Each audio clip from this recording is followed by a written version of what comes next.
And football season getting closer and closer as the days go by here. And last year, you finished up 3-2 in the region, get to the playoffs, losing the first round, lose some guys, but I think injuries was your big bugaboo last year. But bottom line is, man, you've got a lot of players, especially skill position players, back that can really make things happen, don't you?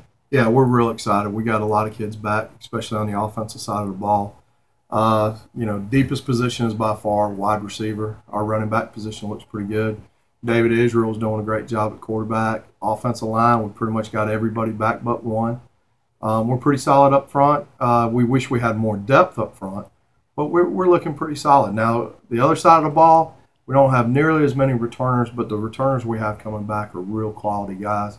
But we're going to break in a lot of new juniors on the defensive side of the ball. And after the scrimmage the other day, they looked really good. Good quality group. I know you had the scrimmage you're referring to. You were out at River Bluff, and 4 teams total participating: AC Flora, River Bluff, yourself, and Lakewood. And the offense was really clicking, to say the least, wasn't it? It's pretty good timing for this time of year. I mean, we're not used to, well, no matter what year I've been coaching, we're not used to our offense performing as well as they did. They really looked well. We still have a lot of corrections to make. It's not where we want to be by week 0, but we're a whole lot closer than we thought we would be. How much of that is your quarterback, your senior David Israel, who has just turned into literally a superb high school quarterback? He's phenomenal. When you're a third-year starter in this offense, you really have an idea of what we're trying to do out of it. He's become my brain on the field, which is nice. We're starting to think alike. We can just make a quick adjustment, quick check, and he exactly knows why I want to do it now. The big thing we worked on all summer long was him getting the ball off on time and getting our timing the way it should be.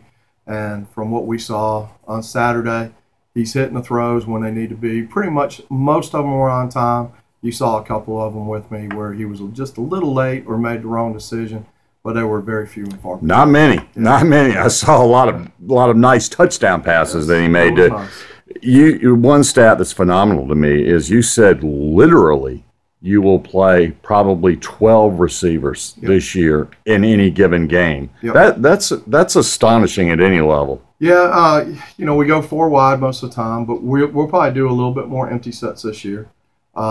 Because we just want to get that speed out on the field. We really do have 12 guys that are completely in the rotation. They all rotated on Saturday. They all did real well.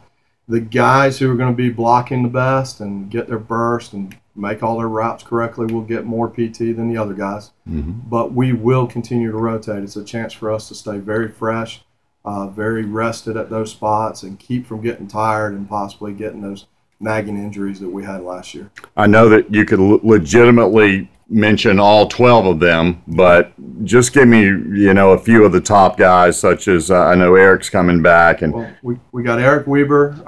He's our slot receiver, big target, 6'3", about 220-something pounds at this point.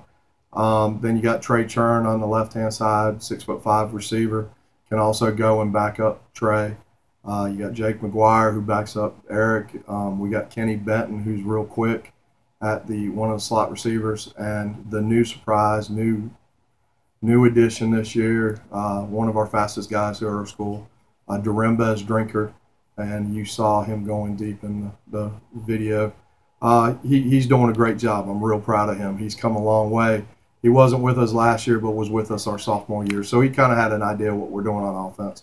And he was a huge loss that we didn't get him last year, but we're real happy to have him back this year. And then another obvious advantage is it's not just that you can only throw the ball. You've got a guy in Osei Thomas back there that could be one of the best runners in the Midlands without question. Yeah, Osei is a real strong, physical running back who can run through a lot of tackles. He's got a great burst of speed. Just been doing a great job. Not to mention another kid that we really like is our sophomore, Kyle Wright. And, he's a 6'1", real strong looking kid that as he gets older is just going to be even better and better. So he's sitting out there about 204, 205 pounds. Looks a lot like a Brandon Wilds when we had him here.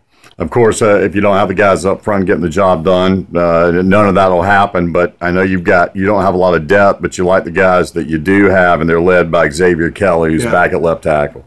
Xavier's our real strong suit on the front line. We've got a great group of linemen that are working their tails off, and Xavier's the leader out of that bunch.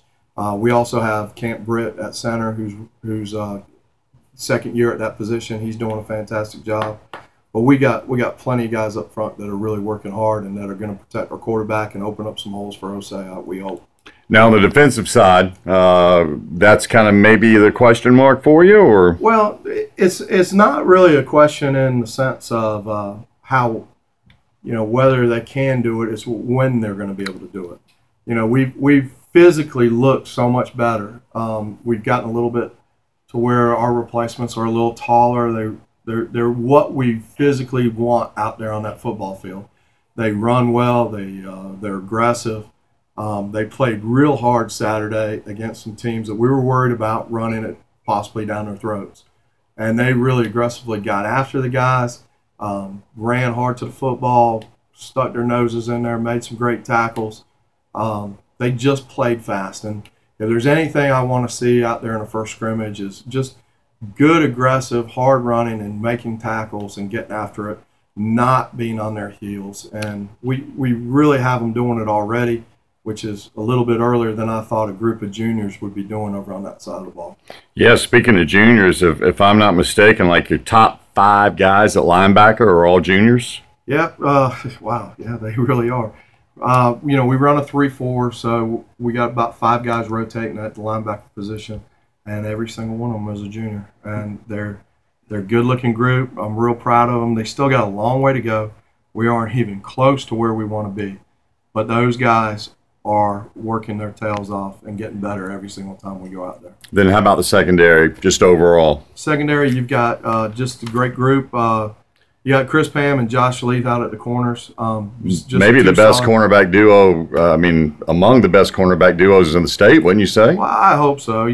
South Point's got some pretty good ones too. So As they have a couple of guys in the past too. Yeah, they always seem to have some guys. Yeah. But I'll take these 2 guys. These 2 are mine. These 2 are going to play for Blythewood, and we're proud of them. And we don't want to go to bat with anybody else. And at our safety, you got Saquon Jenkins, and right now Terrence Coates and Cole Brown are rotating at the other safety. So it's a good-looking group, and it's nice that our 2 corners are seniors. That gives us an experience when you're dealing with a bunch of juniors on the defense. Finally, the kicking game. Kicking game, we got a great kicker in Cody Turner.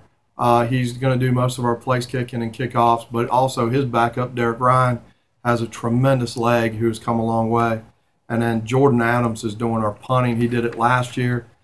He's also our backup quarterback and a wide receiver, part of that 12 rotation.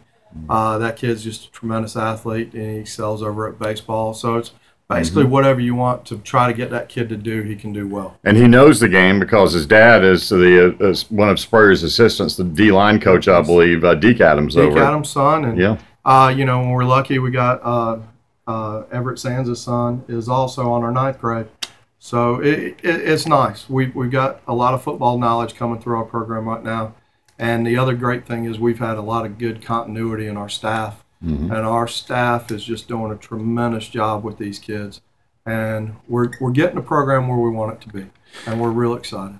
The region, obviously, it is what it is. It's probably going to be stronger top to bottom than even last year when obviously it was super. And I guess that's the big thing is that you expect it, no matter what, it's probably going to be a lot of close games that involving not just you guys but other teams, and who knows how it'll shake out. Yeah, it's not going to be one of those weeks that there's going to be any gimmies. I think anybody could upset anybody any given week. There's no doubt. You got Tom Knotts and the Dutch Fork Silver Foxes are a tremendous group. Westwood, Rodney Summers, and those guys do a great job over there. They those kids we've known for a long time, but they're a good group that are getting after it. And Spring Valley looks like they could have a. You got Robin Bacon over at Spring Valley, and they got a tremendous group of athletes over there that could make a run at the title. And then Perry Parks over at Ridgeview's got once again, another tremendous group of athletes. And they're excited. And they're very excited. Mm-hmm. And they would love to just start beating up on people. And hopefully we won't be one of them. And now you look over at Lugoff, you got Matthew Campbell as a new coach there, and a staff that he's put together that's tremendous. Mm-hmm. A lot of guys that we've all known for a lot of years are all together over there now. So they're going to get things done over there. So our region's going to be real tough. Tell you what, man, this has me excited. I know you're excited. I'm excited. I'm just ready for week 0. I'm ready to get there, but we know we've got a lot of work to do before we get there. And we open up with Rock Hill High up in District 3 Stadium, which just going to District 3 Stadium and playing football there is a chore. Not to mention it's going to be against Rock Hill Bearcats. And I hate to bring this up, don't want to be a jinx, but obviously last year, one thing that you're hoping to avoid, and the law of averages would certainly dictate that you would, because the injury bug last year, sometimes people say injuries is an excuse, and in Blythewood's case, it was anything but. You had, what, 17 knees last year, or we had something crazy? We had 8 knee surgeries last year, and we had 22 kids that missed 2 or more varsity games. You know, heck, Hassan Belton, our Shrine Bowler, missed 5 games. We had a lot of injuries, and if the law of averages is supposedly going to work out, we might not have an injury for the next 7 years. And you guys will be okay. I'll be okay with that. We deserve to be injury-free for a while. But, you know, all we can do is keep putting in the hard work. We did a great job in the weight room this whole off season. The kids are working their tails off, and we think we're well conditioned. I just hope the injuries stay away. Well, I do too, for the sake of everybody. Can't wait to get started, man. And as always, Dan, thanks for taking time, and good luck to the Bengals this year. Thanks so much, and thank you for everything you do for high school sports. Thank you, man.